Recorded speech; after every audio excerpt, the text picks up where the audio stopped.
The sight in the game, could see the boxing voice.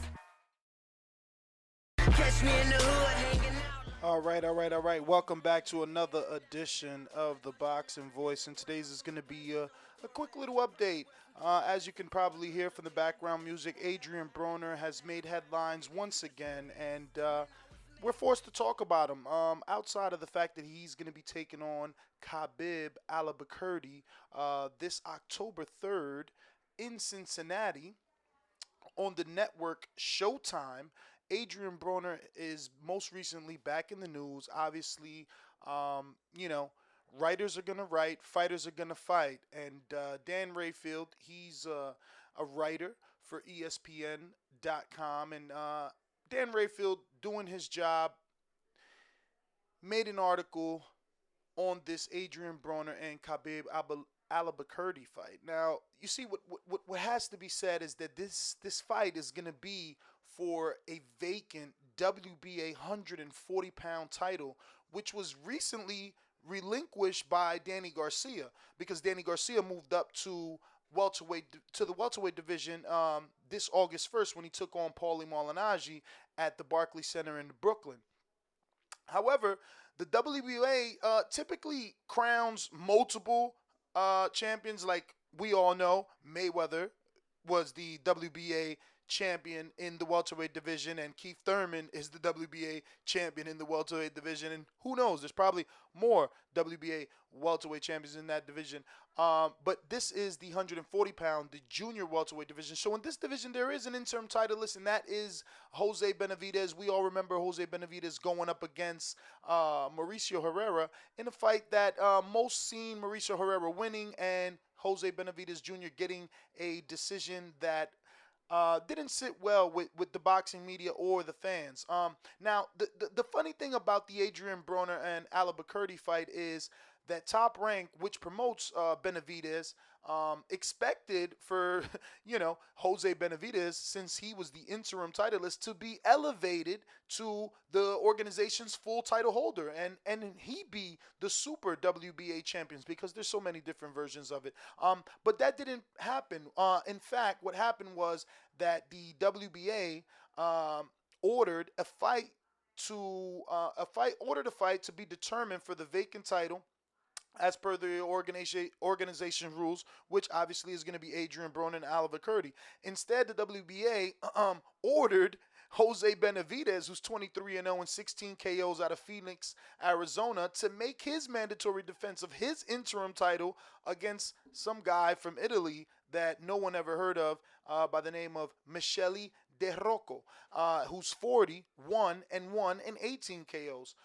So it was definitely something that no one was expecting. Now, the thing is this. The real reason Adrien Broner is upset with Dan Rayfield is because Dan Rayfield made an article titled "Broner Khabib for Fraud Title Unless Top Rank Protests Upheld." So immediately Adrien Broner took to his Twitter at 3:18 in the morning on August 29th and says, "Shut your bitch ass up, trying to slander a motherfucker and talk bad about a fight when you never even fought a day in your life."